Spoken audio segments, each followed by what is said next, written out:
يا فتاح يا عليم يا رزاق يا كريم يا رب. تعالي خد اقول لك. ايه يا باشا انت عارفني؟ خد اقول لك. ألمع لك العربية تحت أمر حضرتك. لما لي العربيه ازاي ده يعني؟ انت تأمرني ان شاء الله يكرمك. استني بس، وانا قلت لك لما العربيه انت سول ده في ايه؟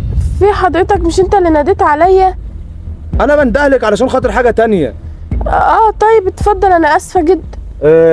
في واحد صاحبي كده كان بيكلمني ان في واحد عاوز يروق شقه وكده، هتيجي تروقيها؟ عينيا، ده يعني اخدمها له برموش عيوني، بس اهم حاجة في حريم في البيت. انت هتبقي لوحدك في البيت اصلا، مفيش الهوا.